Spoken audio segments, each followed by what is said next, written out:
Bienvenidos a nuestro cuarto episodio de Videopodcast de Comunidad en Marcha. En esta ocasión tenemos como invitado a Mauricio Chirinos, empresario, expresidente de la Cámara de Comercio e Industria de Arequipa, expresidente de ADEPIA, exdirector de IPAE, de ADEX y de diferentes empresas, con quien vamos a conversar desde una perspectiva empresarial sobre datos que Comunidad en Marcha ha obtenido en el último informe y conversar también sobre temas coyunturales y qué es lo que está ocurriendo en nuestra ciudad y en nuestra región. Mauricio, para darte la bienvenida, muchas gracias por tu participación. Gracias, Juan Carlos, por la invitación. Gracias a Comunidad en Marcha. Encantado de absorber las preguntas y la deferencia de haberme invitado a este programa. Si nos trasladamos a la situación coyuntural que tuvimos en el diciembre pasado, con el tema político, con el intento de golpe de Estado fallido y las posteriores huelgas y paralizaciones que hubo a nivel nacional y que sobre todo se vieron bastante marcadas en la parte sur y en Arequipa principalmente, ¿cómo esto afectó incluso más a la industria que ya venía afectada, pero cómo esto incluso puede ser que le dio un golpe más duro? Y sobre todo pensar de qué manera podríamos revertir esta situación, cómo podríamos recuperarnos ante futuros acontecimientos que uno nunca sabe que pueden pasar, ya sea político o de otro índole. Bueno, yo creo que para todos es conocido el impacto negativo que tuvo el 7 de diciembre en el país. Si bien es cierto, nos salvamos de una dictadura comunista, para nosotros fue la consecuencia de las paralizaciones y las protestas sociales, fue terrible. Fue terrible para la región Arequipa, fue terrible para el país. Vimos el daño tan grande que se causó al turismo, a la atracción de inversión, y nosotros nos vamos a demorar en reponernos de esos acontecimientos. Y pienso que el daño fue mayor que la pandemia inclusive, porque la pandemia fue un fenómeno mundial, que todos los actores económicos del mundo tomaron conocimiento de las limitaciones y las postergaciones que había por la pandemia. En cambio, este asunto focalizado en el país fue terrible y de consecuencias dramáticas. El turismo, por ejemplo, no podemos nosotros en este 2023, que ya se supone estamos un poquito más ordenados, al menos desde el mes de febrero, no podemos ni siquiera llegar a lo que fue el número de visitantes que tuvimos prepandemia, que fue lamentable. Y lo lamentable de esto es que ya cuando empezamos con la reactivación, suceden estos acontecimientos que fueron pues terribles. Pienso que, como tu pregunta me lo hizo, tu cuestionamiento de qué se va a hacer, pienso que aquí juega un papel preponderante la prensa. Y la prensa no hace absolutamente nada bien, llamando la atención de que ya viene la toma de Lima, de que comuneros de Puno están yendo al norte a conseguir más asusadores, etc. Yo creo que la prensa juega un papel importantísimo, las redes sociales también, y lo que debemos dejar es hacerles pues la patería a esta gente y dejar de obviarlo simplemente, no hacerles caso para absolutamente nada, y que el gobierno, con la autoridad suficiente, pueda de alguna manera, y con la inteligencia sobre todo, porque el servicio de inteligencia acá juega un papel importantísimo, pueda de alguna manera anteponerse a los efectos y a las consecuencias que tengan sus protestas. Correcto, y estamos viendo que ya se está pensando en el mes de julio que nuevamente se van a reactivar estas protestas, y es verdad, los medios de comunicación ayudan a comunicar esta información cuando el país ya está pidiendo de que tenemos que trabajar, se está reactivando, todo se está, no digo normalizando, pero pareciese que estamos por un camino en el cual podemos seguir adelante, ¿no? Entonces, estas situaciones que se puedan presentar en julio también espantan, ahuyentan un poco lo que es la inversión, el capital privado, capitales extranjeros en que puedan venir a nuestro país, y no nos damos cuenta del efecto negativo que podemos causar nosotros mismos, ¿no? Y esto puede estar relacionado a un tema de autoridad, porque en el último informe de Comunidad en Marcha, la población se considera líder, el arequipeño se considera que tiene capacidad de liderazgo, pero cuando le consultamos sobre la capacidad de liderazgo o la capacidad que tiene de elegir líderes, el porcentaje no llega ni a 10% de satisfacción. Entonces el arequipeño considera de que nosotros puede ser que tenemos capacidad de liderazgo, pero no elegimos buenos líderes. Y esto lo vamos a repetir, lo venimos repitiendo con situaciones electorales en las cuales cada candidato que se presenta no es mejor que el otro, pero terminamos eligiendo a uno, ¿no? ¿Cómo tú, desde el punto de vista empresarial, vemos el tema del liderazgo, ya sea con nuestras autoridades o también con nuestro gremio empresarial? Bueno, yo veo el tema del liderazgo desde esos puntos de vista. Tú dices que los arequipeños, según 10%, no sentimos ese liderazgo de las autoridades, ni sentimos el estar bien representados de alguna manera. Pienso que nosotros los electores somos los culpables de ello, Pienso que las propuestas son paupérrimas, las propuestas que se presentan en cada elección son paupérrimas, pero también cómo te puedes meter en el mundo político cuando hoy día pasan los casos de corrupción que estamos viendo y sobre todo cuando vemos que una persona simplemente cuando se presenta para un cargo público desde ya es cuestionada desde el saque y lo rodean de miles de juicios que muchas veces hasta te los crean, ¿no? Y te ves en un embrollo terrible de esta naturaleza. Pienso que lo que tenemos que hacer los electores y organizaciones como el Comité en Marcha, la Academia, etcétera, es comenzar a recopilar y a capacitar a personas y a jóvenes que quieran incursionar en el mundo político con honradez, con honestidad y sobre todo con capacidad de liderazgo. La capacidad de liderazgo no se obtiene por los votos, que pueden ser votos mercenarios o pueden ser votos coyunturales. La capacidad de liderazgo es una capacidad innata a la persona y pienso que desgraciadamente en el abanico de propuestas que se presentan antes de cada elección no hay ese liderazgo porque las personas que se presentan son deficientes, rodeadas de actos de corrupción previos o simplemente con capacidades muy limitadas. Correcto. Y esto tocado el tema que es muy importante, el tema de la juventud, ¿no? La juventud actualmente pareciese que hay una sensación de desesperanza, ¿no? De decir, trabajo, estudio aquí en Arequipa, pero ya sé que en cualquier momento para mí el ideal es salir. Y eso no se veía antes. No había tanta intención de los jóvenes actualmente de salir del país ante esta situación en la que pareciera que ellos ven como que no hay una luz al fondo del camino que los pueda dar la esperanza. Entonces, eso sumado al hecho de que quieran incursionar en política, que también está relacionado siempre con temas de corrupción, de que uno puede entrar con buenas intenciones, pero posiblemente ya el ambiente ya está de alguna manera definido. ¿Cómo motivamos a los jóvenes? Uno, a que sigan apostando por Arequipa como región, por su país, y dos, que incluso vayan más allá, que se atrevan un poco a entrar en temas políticos que en algunos casos pareciese que no es que tengamos miedo, pero que no queremos meternos para evitar algunos inconvenientes. ¿Cómo al joven le podemos decir, apuesta por tu ciudad, apuesta por tu región, e incluso si es que pudieses, tienes las capacidades de hacerlo y tienes la motivación de hacerlo, incursiona tal vez en política, porque esto lo podemos arreglar, lo podemos mejorar, siempre y cuando tengan buenas intenciones y estés con las capacidades para hacerlo? Mira, yo creo que la desestabilización política juega acá un papel preponderante, ¿no? Los jóvenes, tú has dicho de Arequipa, simplemente tienen como horizonte viajar fuera, pero yo no sé si los jóvenes solo de Arequipa. Yo creo que todos los jóvenes peruanos ya no quieren vivir en el Perú o no tienen horizontes de desarrollo profesional en el Perú. Lo vivo a cada momento. Yo trabajo en una empresa y lidero una empresa que tenemos más de 2.000 trabajadores y vemos puestos claves que de la noche a la mañana se nos desmantelan porque o Canadá está recibiendo gente, o como tal país está recibiendo soldadores, o como quieren migrar a otros lugares los jóvenes, y son pues capacidades intelectuales que se pierden, ¿no? Es una riqueza que se pierde y que el país va perdiendo. ¿Por qué? Porque no somos un país de oportunidades. ¿Y por qué no se dan las oportunidades? Porque se postergan los proyectos, porque no hay nuevos proyectos, porque no hay nuevas fuentes de trabajo. ¿Y por qué volvemos a este tema? ¿Por qué? Porque vemos que el tema social está mal manejado en el país. El tema social está muy mal manejado, la distribución de la riqueza está mal manejada y sobre todo hay un problema de gobierno terrible que con la regionalización se les dieron a los gobiernos regionales muchísimas capacidades de gestión y de gasto que no se les debieron dar. Claro ejemplo de esto, y disculpa que pase otro tema, es el proyecto Majes.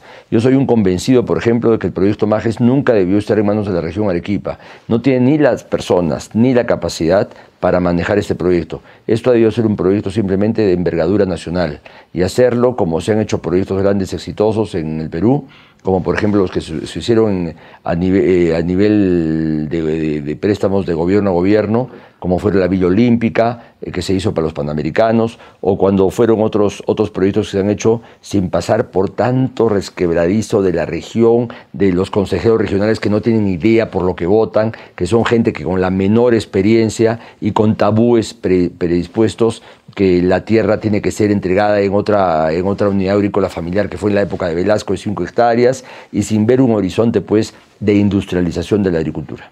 Correcto. Y ahí es un punto importante cómo en nuestra región principalmente tenemos proyectos que se están postergando, se están paralizando, y pareciese cualquier otra región diría cómo se pueden dar el lujo de rechazar este tipo de proyectos, ¿no? Majes Iguas 2, Carretera La Joya, algunos otros proyectos de gran envergadura, que es importante tener una gestión, un buen manejo, porque al ver esto, la juventud, las nuevas generaciones van a decir, mira, Arequipa, Perú, tiene potencial, tiene estas formas de crecer, entonces yo sigo apostando para quedarme aquí.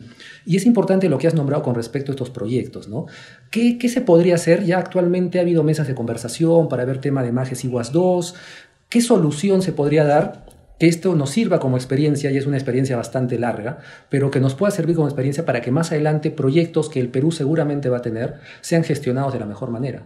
Yo pienso dos cosas aquí. La primera es que nosotros somos unos ignorantes porque no vemos que la juventud dónde se va a desarrollar profesionalmente. Vemos que de las universidades, de los institutos, sale muchísima gente capaz que con una especialización promovida por los propios proyectos podrían ser al futuro grandes profesionales. Pero sin embargo, un joven que sale de la Universidad de San Pablo, por ejemplo, ¿qué meta de trabajo tiene en Arequipa? Muy pocos puestos de trabajo. Si no son puestos de mandos medios, puestos de liderazgo, de ejecutivos de importancia, tienen muy pocos. O sea, se tendría que morir el predecesor para que entre a trabajar un joven de la Universidad de San Pablo, que puede tener todos los atributos intelectuales y de conocimiento que cualquier persona que ya se desarrolle en el cargo. Pero ¿qué pasa? Estamos en una espiral de conflictividad y de falta de credibilidad y de corrupción, que mira lo que pasa con el proyecto Safranal, por ejemplo. Safranal era un proyecto que se iba a desarrollar, viene después este gobierno regional y le dice que le quita la concesión de las hectáreas que le habían concedido la anterior gestión. O sea, no hay una continuidad, no hay una visión de largo plazo en las autoridades, ¿no? Ni hay una visión de querer desarrollar la región profesionalmente, con proyectos que generen riqueza, que generen puestos de trabajo, que generen desarrollo. Al generarse puestos de trabajo y desarrollo y al haber esos proyectos, los inversionistas obviamente van a ayudar en obras de infraestructura, en de repente cubrir el déficit de infraestructura que tenemos en la región, etcétera, ¿no? A mí lo que me preocupa muchísimo es la falta de continuidad en las gestiones públicas. Eso es terrible. Viene un gobierno, viene un municipio nuevo y parte de cero, sin saber lo bueno que había habido y sin saber lo que se había avanzado en la anterior gestión. Y volviendo al tema de Majes Iguas 2, yo sí aquí soy enfático y soy un convencido de que la única manera de que este proyecto sea viable y salga con el añadido del proyecto energético que conlleva, porque no solo Majes Iguas 2 hay que tener presente, es las hectáreas que se van a cultivar e irrigar. Majes Iguas 2 tiene detrás proyectos energéticos, proyectos de infraestructura de carreteras, proyectos de packing para exportación de productos agrícolas, etcétera, que son pues intensivos en manos de obra, ¿no? Entonces yo pienso que la única manera de que esto se desarrolle es que el proyecto vuelva al gobierno central y el gobierno central, con señal de autoridad y de autoritarismo, si le quieren llamar, y en esto no me arrepiento de decirlo, se defina cómo va a ser el proyecto Majes y de una vez hable con el concesionario y haya la consecución para llegar al final del proyecto. Correcto. Y la experiencia que ustedes tienen desde el nivel empresarial, ¿ha habido vinculación, trabajo articulado con gobierno? Digamos, gobierno articula con empresa, con sociedad civil para que podamos generar alguna mejora. Muy poco, un vacío muy grande. La anterior gestión, por ejemplo, la Cámara de Comercio trató, no sé si la nueva haya logrado algún tipo de reunión o contacto con el gobierno regional, pero la anterior gestión, por ejemplo, totalmente abandonada ningún tipo de relación con el nuevo gobierno regional inclusive. Claro, porque es importante, siempre se habla del trabajo de la articulación, de la cuádruple hélice, y a veces pareciese que solamente queda en teoría, ¿no? El articular sociedad civil, empresarios, gobiernos y academia, pero en la práctica, ¿cómo se ve esa articulación? Cero. Nosotros, por ejemplo, hemos hecho esfuerzos denodados en instituciones en las que he participado, como por ejemplo el CARA. Cada CARA electoral le da un plan de gobierno consensuado con la academia, a cada aspirante al sillón del gobierno, al gobernador regional o a la alcaldía. Ni lo miran, ni les interesa. O les interesa para la foto, o les interesa para de repente sacar alguna idea, pero las ideas que sacan son mínimas y no se plasman en ninguna realidad. Correcto. Ahí hay un tema que hay que trabajar bastante con las nuevas generaciones, ¿no? Y justo estábamos hablando de las oportunidades de los jóvenes, de cómo pueden apostar por lo que es la región, en la ciudad de Arequipa, de ver si es que hay un horizonte con proyectos que puedan salir más adelante, pero también no podemos dejar de lado un poco de que el emprendimiento que tiene el joven, o necesariamente, o todo el arequipeño, el peruano, está ahí, pero a veces, si es que hay trabas para crear una empresa o crear un emprendimiento, la innovación no se pierde, el emprendimiento no se pierde, pero acudimos a temas, ya relacionándolo un poco más, a la informalidad, ¿no? Vemos de que el tema de informalidad también en la región, en la ciudad, crece.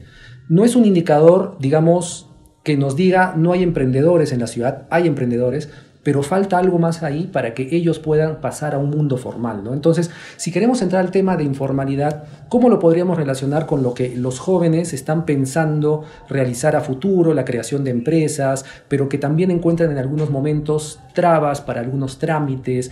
¿Cómo podemos trabajar eso también? Bueno, estoy totalmente de acuerdo con dos cosas. En primer lugar, es inviable que un joven ahorita quiera meterse a hacer un emprendimiento, porque por todos los esfuerzos que se dice y se han hecho en anteriores gobiernos, hasta ahora no son reales.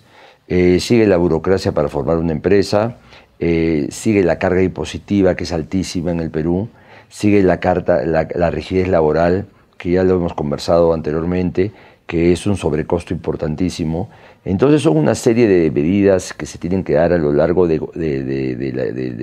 gobierno, y se tienen que dar desde el gobierno central y desde el Congreso, que son medidas que tiendan a flexibilizar lo que puede ser la generación de emprendimientos para los jóvenes. Ahora, yo me pregunto también, muchos jóvenes están en el campo de la informalidad, ¿por qué?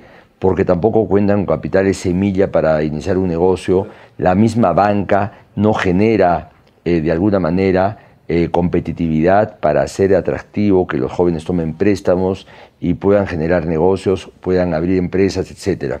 Entonces, yo creo que ahí sí tiene que haber un esfuerzo supremo de los legisladores, del gobierno central y de los actores como la banca, como diversos organismos, para de alguna manera generar esa confianza en los jóvenes y que ellos puedan generar a su vez y formar emprendimientos, ¿no?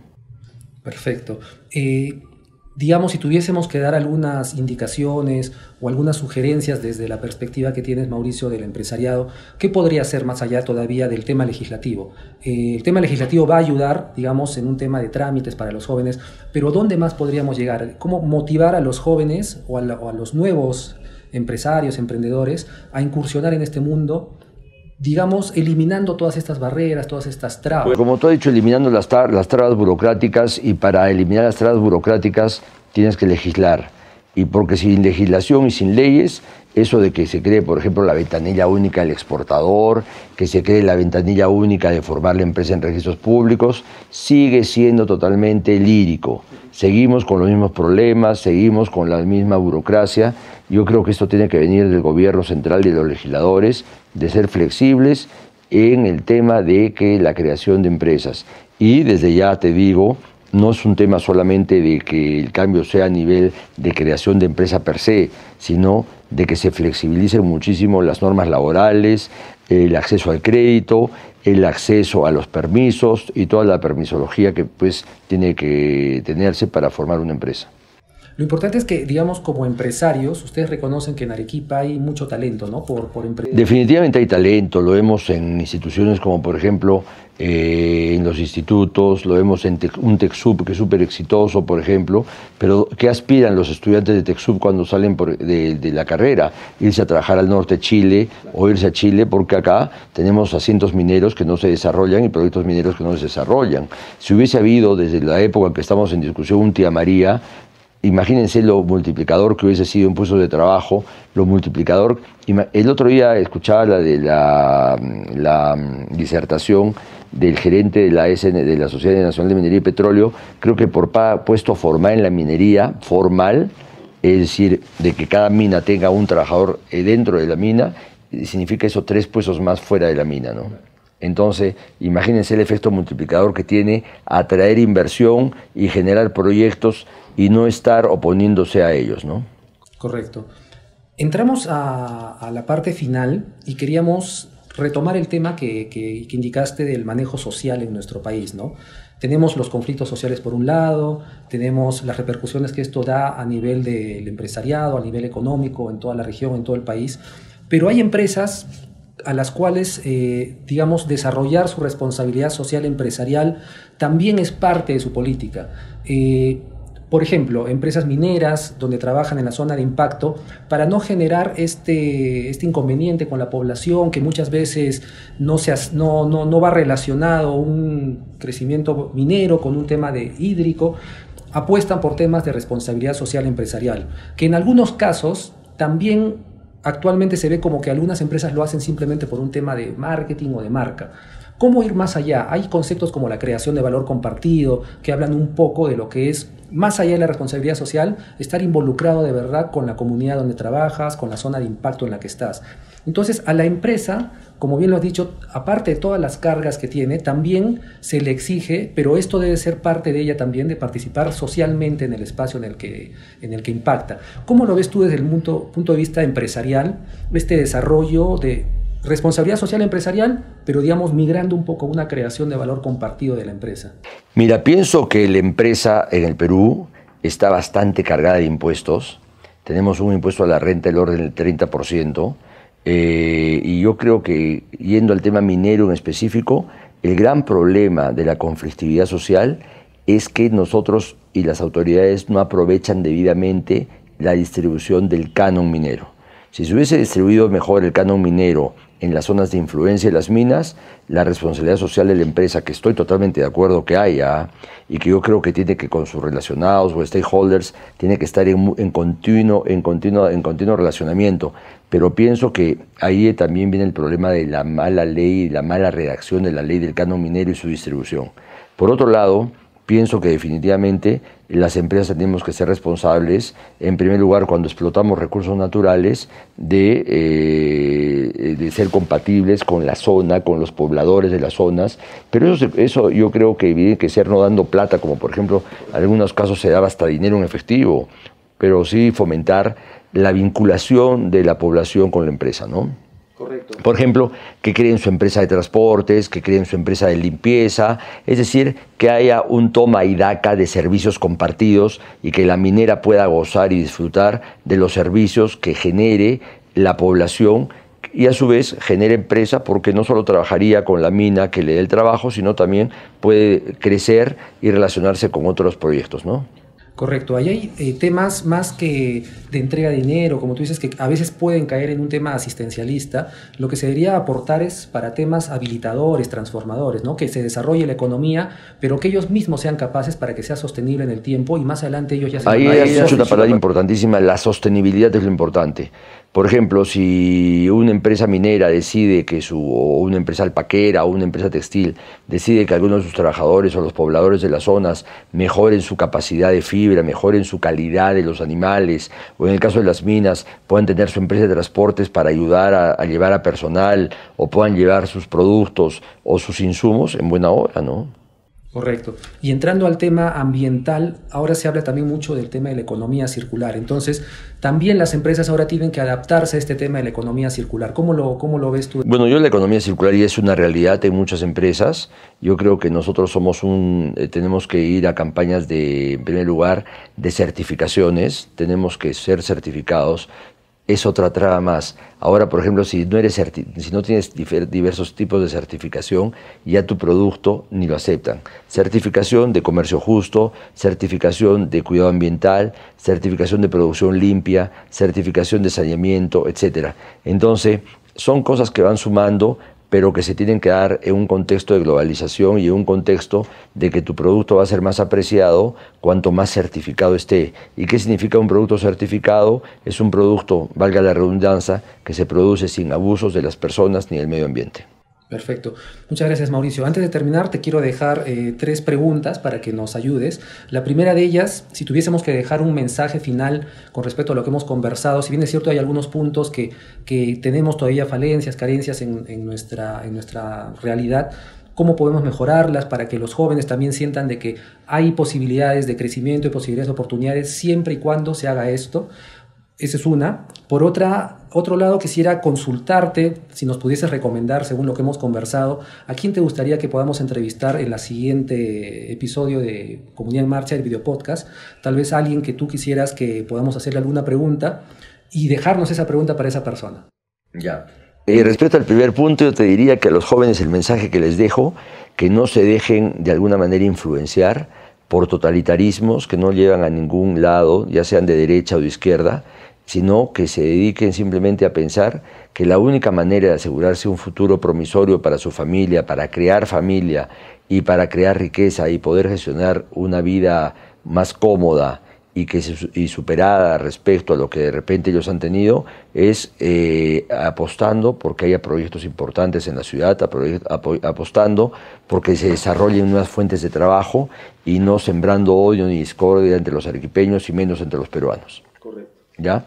Y respecto a la persona que yo quisiera que de alguna manera una persona que ha trabajado muchísimo últimamente en lo que es solución de conflictos laborales, en lo que es, de repente no es una persona tan conocida, pero pienso que al no ocupar cargos ha hecho mucho por la ciudad, en el sentido de generación y apostar por justamente eso, de llevar a cabo esa comunión que tiene que haber entre mina, stakeholders, y sobre todo para que en las relaciones comunitarias haya éxito, es a Pablo Alcázar de Sociedad Minera Cerro Verde. Perfecto. ¿Qué pregunta le dejarías a Pablo Alcázar? ¿Cómo exitosamente Cerro Verde, sin hacer mayor bulla, convive adecuadamente con la población arequipeña? Mi nombre es Juan Carlos Banich, muchas gracias por acompañarnos en nuestro cuarto episodio de Video Podcast de Comunidad en Marcha. No olviden darle like a nuestra página, a la campanita y suscribirse para recibir las próximas notificaciones. Nos vemos en un próximo episodio.